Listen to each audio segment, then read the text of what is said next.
Hello, welcome to Get Your Mind On. I'm Lori Stohs. Well, as we continue our series on getting our mind off, today we're going to talk about rest and sleep. Well, now all of us have read much about sleep and how sleep is important. And, our lives are so busy, we jam everything in. And how much sleep can we get? Because we get home at the end of the day and then we have all these things that we have to do and our lives continue on and we like to check our iPads or our laptops, sit in bed and watch TV, and all those things affect our sleep. So we know it's critical, as we've looked at that research, to say we do need to get 8 hours of sleep every day. We all know our own bodies. Some of us can survive on a little less, we think anyway. But we really think about the things that it affects, right? If we don't get enough sleep, it affects increased stress, increased irritability, increased weight gain, increased just on the edge impatience. And, we just don't physically feel as good and have as much energy.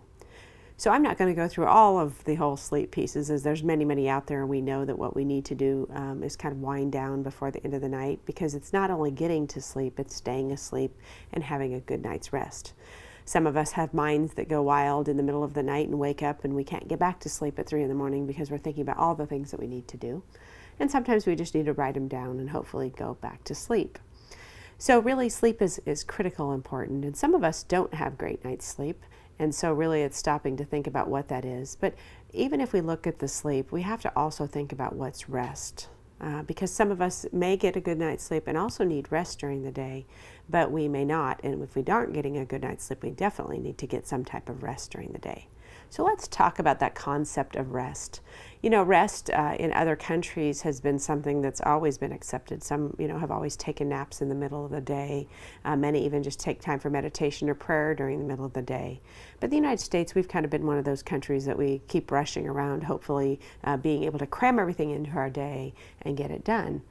So I would always myself think about rest as a weakness if I looked at it in the middle of the day. So I myself have been challenging myself to think about how can I be the best I can be all day long.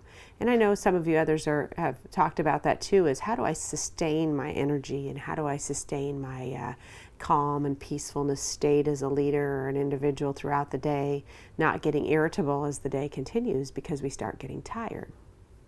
So really, when you think about that, it's how can we think about that differently? So I used to think about rest as a weakness. I can get through the day and I don't need to take a break and have rest. But I've really shifted my mentality over the past few months here as I'm learning about myself and how to sustain my energy, because my schedule's been very full. And I do meditation in the morning, so of course that does ground me. But I realize by the middle of the day, I have a lot more hours when I get home, right? And when I'm in the middle of my day, that I need to really step back and take some rest. And what does that allow me to do? So I've been doing a 20-minute rest, 15 to 20 minute, pretty much trying to squeeze it in every day. And I used to be thinking, how can I squeeze it in? I have so many meetings. But you know what? You just have to put it on the calendar. And, you think about that time and you think about what it can do, and it can really give you lots of benefits. And I find that my energy is, I'm blessed with great energy anyway, but I get sustained energy and extended peace and irritability. I'm not on the edge as the day comes along, that I can have a meeting at 6 o'clock in the evening and it feels like a meeting at 10 in the morning. So let's talk about the different kinds of rest, because it's not just about meditation, it's not just about sleep. There's really 4 types of rest that you can take during the day. One is a social rest. And social rest is really just that people interaction. Some of us need more people interaction than others, depending, of course, on what your role is. I'm interacting with people all the time, so my rest may be more of a casual conversation of stopping to say hello to somebody in the office, or it might just be an interaction. We all need some type of interaction. Some of us need more than others, but really, if you're in an office doing work and need to get a break, sometimes getting up and getting around and just saying hello to everybody and getting that kind of pump of energy and psychological connection with a human being gives us a different type of rest. Second, there's a mental rest. So we have lots going on in our minds. Okay, this whole series on Get Your Mind Off is really about mental rest. And many of us multitask and do lots of things all at one time, when we know that really studies show that that's not effective. sometimes we just have to take a mental break. So if we're in the midst of doing a number of things, even just taking some time and looking out the window and looking at nature, or just closing your eyes and visualizing that warm, calm, sunny beach or something that kind of gives your mind a rest, kind of to break away from everything that's going on. And that doesn't need to take too long. That could even just take a couple minutes.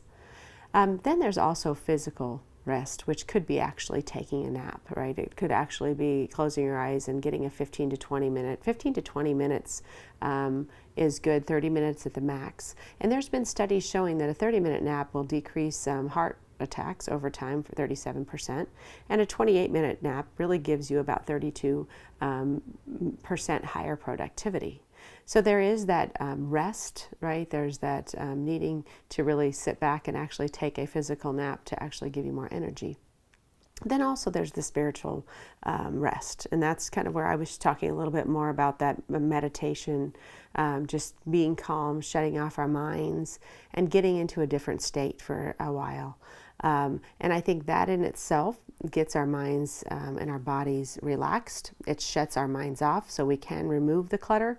That's kind of a deeper state, right? So, if you're thinking about that actual spiritual rest, when you can get your mind in a theta wave state, which is a different mindset, it's almost into that sleep stage, not quite sleep stage. Really, if you have your mind focused for about 20 minutes in theta waves, you can really gain about 2 hours, 2.5 hours on the back end of energy. It would be like you were sleeping. So there's many different ways to approach this in terms of how to gain more rest in your day, because at the end of the day, we need to try to sustain ourselves, to be calm and peaceful and be able to get our minds off. But we really have to find the one that's right for us. So I don't really say you have to do all of them. You have to maybe ease into it if you're not doing something today, which it could be basic social, right? That social piece. Just start with that. Start taking a little break. So it could be that just deep breathing. And so you have to really find your way to find what works for you and planning it into your schedule. So for positive charge this week, I want you to first think about that is how is your sleep and your rest? If you look at that and track it maybe for a week to see what is your schedule like. Are you getting rest and are you irritable? And second, think about what you could implement then after that, after you've kind of observed your patterns and habits, what could you do to maybe incorporate more rest, sleep, meditation, breathing, whatever it might be, whatever you're comfortable with in your day. And that will allow you to get your mind off a little bit more. So when we think about energy, when we think about ourselves and getting our minds off and being able to be calm and peaceful and being able to be as productive as we can be every day, it's really incorporating some type of rest or great sleep in our day. So take some time this week to observe and implement, and hopefully you'll see results soon. Thanks for joining us today, and remember to get your mind off.